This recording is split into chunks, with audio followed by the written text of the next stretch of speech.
साहिल जी, जिला भाषा अधिकारी आदरणीय हाटा जी,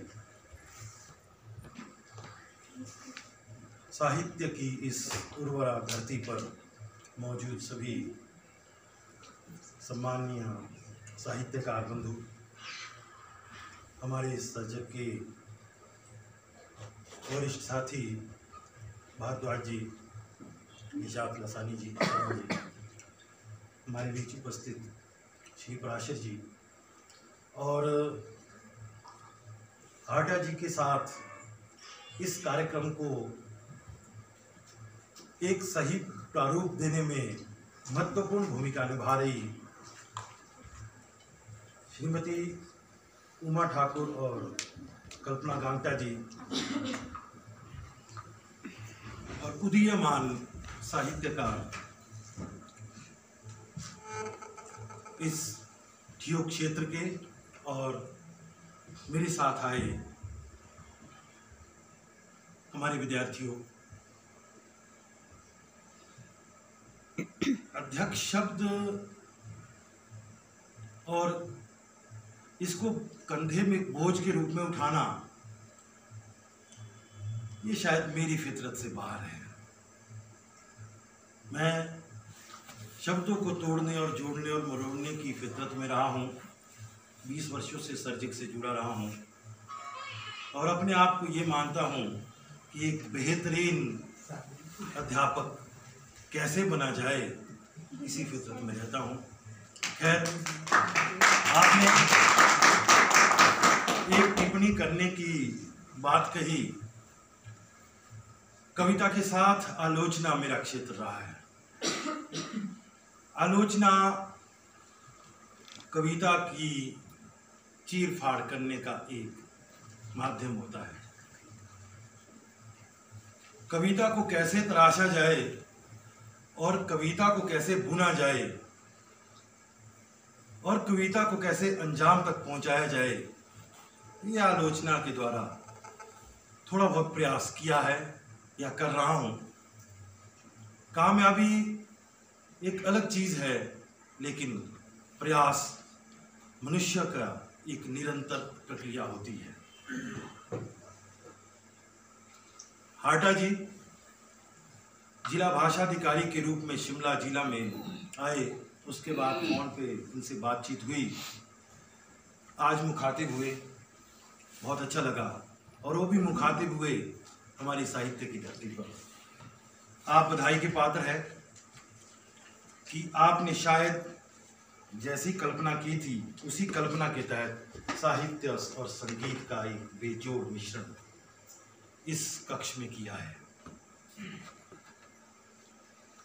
रोशनी शर्मा जी को सुना था, देखा पहली बार, लेकिन देखना और सुनने से ज्यादा जो महसूसियत हुई उसको शब्दों में शायद बयान नहीं किया जा सकता। किशन वर्मा जी बहुत बड़े कलाकार हैं, हमारे लिए गौरव का विषय है कि हम इनके संपर्क में, सानिध्य में रहते हैं। जब ये मिंजर मेला के मंच पे और लवी के मंच पे गूंजते हैं तो हमें ऐसा प्रतीत होता है, मैं सच कहूं, मुझे ऐसा प्रतीत होता है ये किशन वर्मा जी नहीं गा रहे, ये मैं गा रहा हूं। आम आदमी थे जिनके लिए गाते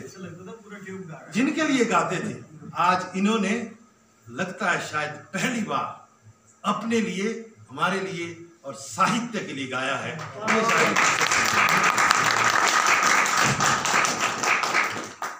एक एक पर टिप्पणी करना या आलोचना करना नहीं है। मेरे 8 विद्यार्थी थे जिन्होंने इस मंच पर इसकी प्रस्तुति दी। मैंने इनको एक चीज कही थी कि आप कुछ इसमें ठियोग के हैं या कुछ तो बाहर के।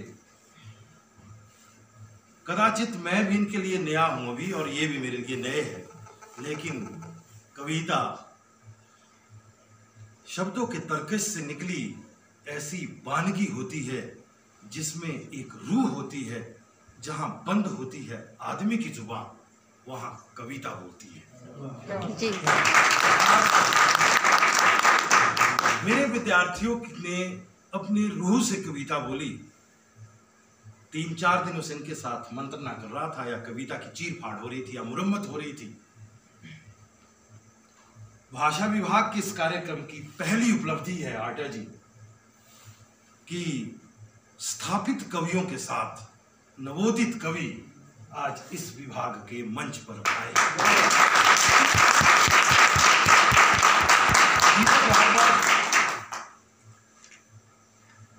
और प्रांशु इसी मंच से निखर करके जिस निखार के साथ आज हमारे साथ सामने आए हैं, निस्संदेह हमारे लिए और सर्जक मंच के लिए और आने वाले हमारी जो साहित्य की पीढ़ी है उसके लिए एक नए चेहरे के रूप में उभर करके आए हैं।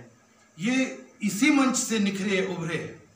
प्रांशु और दीपक जब आज से करीब 2-3 वर्ष पूर्व इस मंच से जिस तरह के शब्दों का ताना बाना बुन रहे थे, आज उसका बड़ा विकसित, परिमार्जित और परिनिष्ठित रूप हमें देखने और सुनने को मिला है।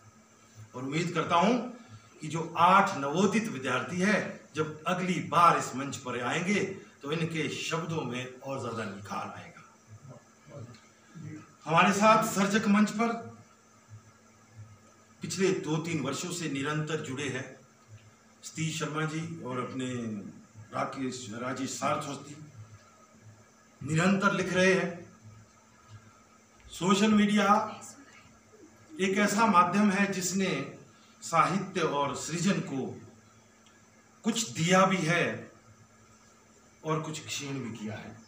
आपको ये ये बात साझा करते हुए मैं जरूरी समझता हूं कि तकनीकी युग में भाषा और साहित्य को लेकर के एक राष्ट्रीय संगोष्ठी का आयोजन करने का एक सौभाग्य प्राप्त हुआ था। यही जब राजकीय महाविद्यालय ठियोग में था, उसी के प्रतिफल अगले 10 दिनों में एक आलोचनात्मक पुस्तक आ रही है जिसमें देश भर के करीब 16-17 आलोचक है, जिसमें इस तकनीक ने, इस सोशल मीडिया ने हमारे साहित्य को कैसे निखारा है, कैसे उभारा है, या कैसे इस साहित्य को क्षीण किया है, इस साहित्य को कैसे आत्ममुग्ध किया है, इस साहित्य को कैसे कॉपी पेस्ट किया है, ये सारी चीजें देश भर के आलोचकों ने उसमें आई है। दिनेश शर्मा जी का भी एक विस्तृत और सारगर्भित लेख उसमें संकलित है। अभी शायद 10 मार्च तक बहुत सारी चीजें उभर करके आई। सारस्वत जी और सतीश शर्मा जी निरंतर तकनीक के माध्यम से आज साहित्य कविता सृजन के पटल पर एक चर्चित नाम है। नरेंद्र शर्मा जी इससे पूर्व एक आध बार गोष्ठी में कहीं मुखातिब हुए हैं, आज इनका कविता पाठ सुनने का भी अवसर मिला। और मेरे बचपन के सखा वेद प्रकाश शर्मा जी कम लिखते हैं, पर जितना लिखते हैं वो दूसरों को याद रखवा देते हैं।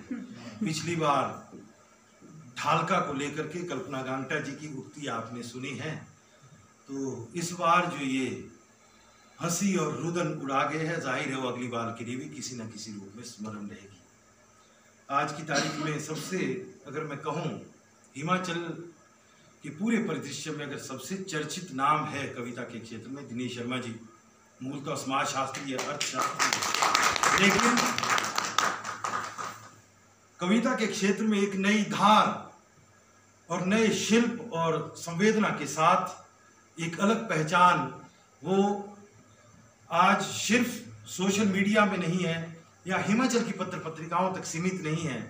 मित्रों, देश भर की पत्रिकाओं में दिनेश शर्मा जी की कविताओं का एक अलग नोटिस दिया गया।